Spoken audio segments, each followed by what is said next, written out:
Assalomu alaykum hammaga. Bugungi darsimizda o'tgan darsdagi yurak anatomiyasi va fiziologiyasi bo'yicha ko'rgan videomizni ikkinchi qismi bo'ladi, ya'ni listening darsini qilamiz.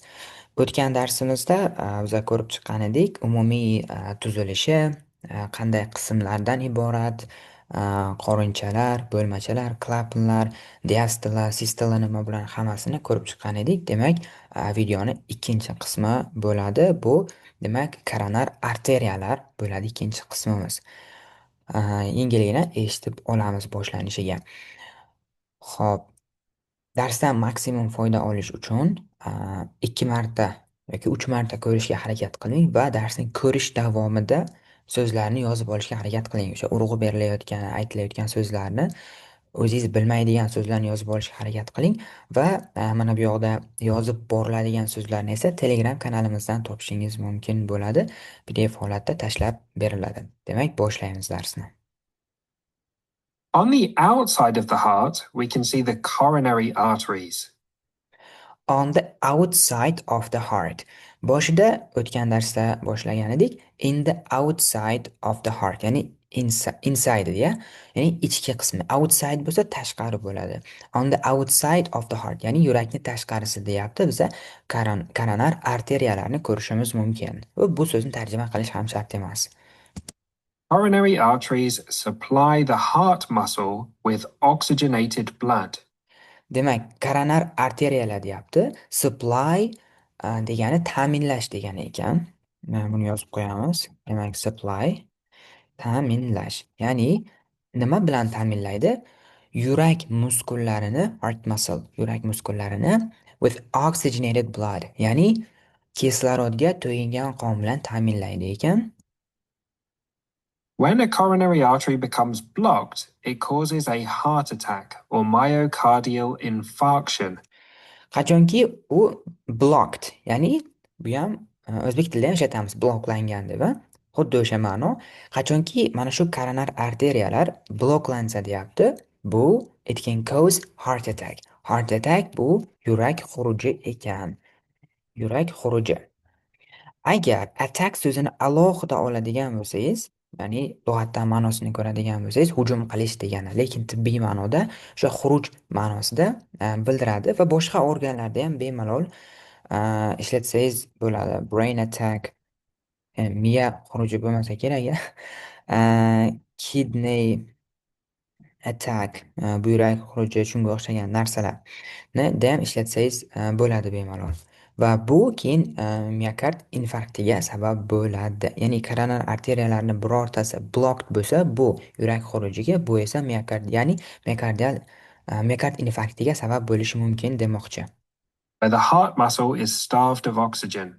Ya'ni bunda qachonki mana heart attack yoki myocardial infarction bo'lsa deyapti, heart muscles, ya'ni yurak muskullari starved degani demak to'yinmagan shunga.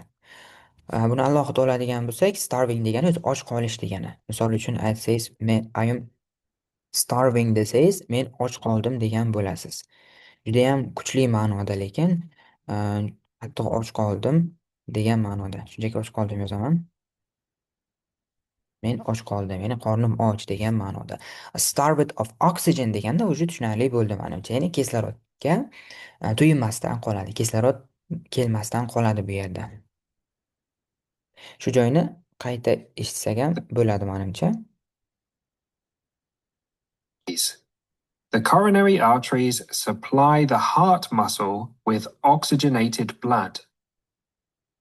When a coronary artery becomes blocked, it causes a heart attack or myocardial infarction, where the heart muscle is starved of oxygen.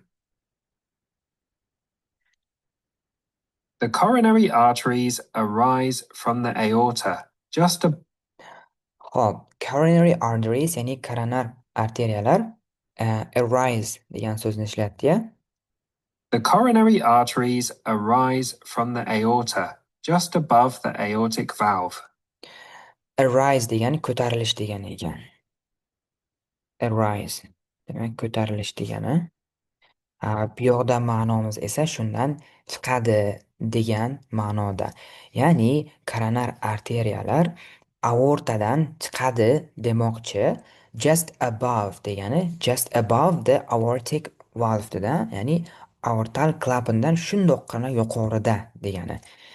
Just above. Just above degani, demak, shundoqqina yuqorida. Shundoqqina yuqorida. Aortal klapandan shundoqqina yuqorida demoqchi. The right coronary artery curves around the right side and under the heart, and it supplies oxygenated blood to the right atrium, the right ventricle, the inferior aspect of the left ventricle, and the posterior septal area. Xo'p, qo'rqinchli bo'lib ketgandir. Ana endi bitta-bitta qaytadan eshitib, ochib chiqamiz. Judayam muammoli gapirgani yo'q. Just above the aortic valve. The right coronary artery curves around the right side and under the heart. Demak, right coronary artery, ya'ni biza koronar arteriyalar haqida gaplashyapmiz. Ana endi shuni aortadan chiqadigani right, o'ng tomondagi koronar arteriya curve degani shu yerdan aylanib chiqadi degan ma'noda. Curves around the right side, o'ng tomondan aylanadi degan ma'noda. O'ng tomondan aylanadi, right side and under, ya'ni under degani ostida degani ekan. Under ostida degani, ya'ni yurakni demak, ostidan o'tadi degan ma'noda. Joyini qayta eshitamiz. Artery curves around the right side and under the heart. Under the heart. Eshitdingiz-a? Yurakni ostida demoqchi. And it supplies oxygenated blood to the Va u and it supplies, supplyni yuqorida ko'rdik, ta'minlash with oxygenated blood, ya'ni kislorodga to'yingan qon bilan ta'minlaydi quyidagilarni, ya'ni bitta-bitta sanaydi endi.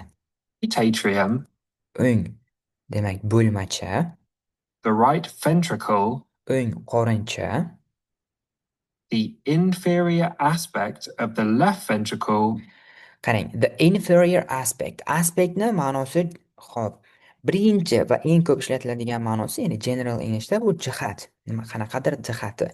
Va bundan tashqari bizani kontekstimizdagi ma'nosi bu tomon degan ma'noda kelyapti. Aspect nimanidir, qaysidir tomoni degan ma'noda ham ishlatiladi. Ya'ni inferior aspect of the left ventricle. Chap qorinchaning demak inferior aspect, pastki tomoni. Okay? Chap qorinchaning pastki tomonini deyapti. and the posterior septal area. Va posterior, ya'ni orqa septal zonani demak qon bilan ta'minlaydi. Kislorodga to'yingan, ya'ni oxygenated blood bilan ta'minlaydi ekan. Endi bular inferior, posterior, septal lotinchada ham xuddi shunday ishlatiladi. Bularni juda ham yodlash, bular inglizcha so'z ekan deb o'rganishga menimcha hojat yo'q. The left coronary artery becomes the circumflex artery. Bu demak, qarang, left coronary artery, ya'ni xo'p, chap koronar arteriya deyapti, circumflex artery deyapti. Xolos, bu ham nomi shunaqa arteriya bo'ladi deyapti va The left anterior descending. left left ya'ni chap, oldingi, descending degani tushuvchi, left anterior descending arteriya bo'ladi ekan. Ya'ni mana bu va mana bu. O'ng tomondagisi bitta ketdi, e'tibor bergan bo'lsangiz, bitta ketdi. Bunda ikkita bo'ladi demoqchi. Left coronary artery buni o'zi ikkiga bo'linib ketadi degan ma'noda. Mana shunda to'g'riroq bo'ladi. Ya'ni circumflex arteriya va chap anterior descending. Menimcha descending tarjima qilamizmi yoki yo'q, buni aniq bilmadim. Chunki lotin tiliga ham shunaqa so'z ishlatiladi. Tushuvchi, ko'tariluvchi degan ma'noda. Ascending ko'tarilish, descending tushish. Shu joyni qayta eshitamiz. The circumflex artery curves around the top. Coronary artery becomes the circumflex artery and the left anterior descending. Ko'rdingiz-a? Demak, chap tomondagisi mana bu va mana bunga bo'linadi demoqchi. The circumflex artery curves around the top, left, and back of the heart, and it supplies. Xo'p, circumflex artery curves around, ya'ni o'sha yerdan aylanadi, o'sha yer bo'ylab. Qayer? Top. O'zim ham yaxshi eshitmay qoldim. Curves around the top, left, and back of the heart. Demak, top yuqori, left chap, chap degani va back orqa tomoni, back of the heart. Orqa tomonlarini aylanadi va quyidagilarni qon bilan ta'minlaydi. And it supplies the left atrium and the posterior aspect of the left ventricle. Va u qon bilan ta'minlaydi left atrium, ya'ni chap bo'lmacha va chap qorinchaning posterior, ya'ni orqa tomonini qon bilan ta'minlaydi ekan. Demak, left ventricle, chap qorincha. The left anterior descending travels down the middle of the heart. Demak, qarang, travel down deyapti. Ikkinchisi left anterior descending, travel down. Travelni siz eshitgan bo'lishingiz ehtimol juda ham yuqori. Sayohat deb bilasiz, a? Demak, ham noun holatda bo'lishi mumkin, ham fe'l holatida bo'lishi mumkin sayohat qilish. Lekin shunchaki borish degan ma'nosida ham ishlatiladi. Ingliz tilidagi so'zlarning faqat bitta ma'nosi yo'q. Juda ham keng ishlatilishi mumkin bitta so'z. Shuning uchun ularni kontekstda o'rganish juda ham muhim bo'ladi. Ya'ni qaysi kontekstda ishlatilayotganini ko'rish uchun. Travel shunchaki borish degan ma'nosi ham bor. Travel down degani past. Pastga tushadi yoki shunchaki boradi desak ham bo'ladi bu yoqda. Travel down. Mana bu pastga tushadi ekan. The left anterior descending travels down the middle of the heart. Down the middle of the heart. O'tgan darsda ham ko'rgan edik. Middle degani o'rtasi degani, yurakning o'rtasigacha tushadi ekan. Down middle of the heart, yurakning o'rtasigacha pastga tushadi. Middle of the heart travels down. Okay? And it supplies the anterior aspect of the left ventricle. Va u it supplies ta'minlaydi chap qorinchaning oldingi tomonini. And the anterior aspect of the septum. Va septumning, ya'ni o'rtadagi to'siq bor edi-ya, bizda o'ng va chapni ajratib turadigan mana shuni oldingi qismini ham qon bilan ta'minlaydi ekan. Demak, bu umumiy koronar arteriyalar bo'yicha edi. Ana endi bitta qayta eshitamiz va keyin xulosa qilamiz. Mayli, oldinroq xulosa qilamiz. Bu yoqda koronar arteriyalar aortadan chiqadi ekan, vazifasi yurakni o'zini qon bilan ta'minlash. Qachonki blok bo'lib qolsa, birortasi bizada heart attack, ya'ni yurak xuruji yoki myocardial infarction, ya'ni miokard infarkti bo'lishi mumkin degan ma'lumotni aytdi. Bular ikkiga bo'linadi: right coronary artery and left coronary artery. Demak, bu qayerlarga ketadi? O'ng tomonga curve around the right side and pastki qismi under the heart, ya'ni yurakning ostiga ketar edi va mana bu qismlarni qon bilan ta'minlaydi. Left coronary artery bo'lsa ikkiga bo'linadi: circumflex artery and left anterior descending. Descending tushish degani.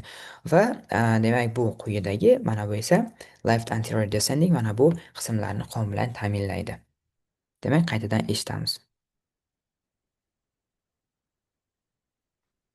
On the outside of the heart, we can see the coronary arteries. The coronary arteries supply the heart muscle with oxygenated blood.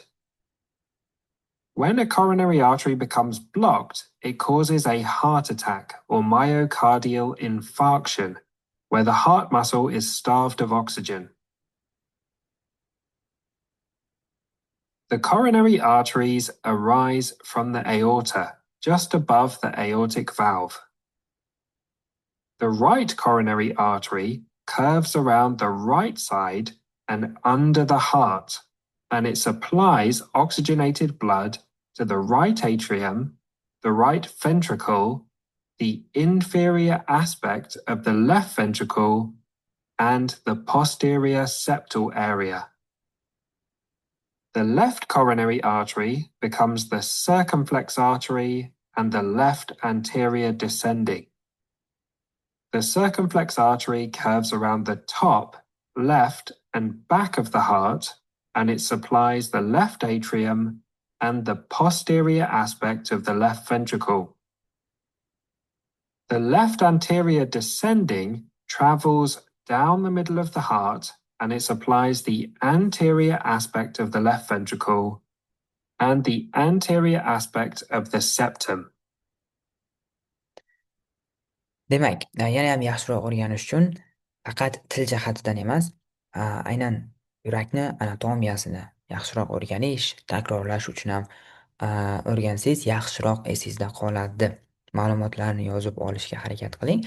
Bu so'zlarni to'ldirilgan holatda Telegram kanalimizdan topishingiz mumkin bo'ladi. Demak, keyingi darsimiz videoni keyingi qismi bo'yicha bo'ladi. Dars yoqqan bo'lsa, albatta kanalga obuna bo'lib, like bosishni unutmang. Keyingi darslarda ko'rishguncha.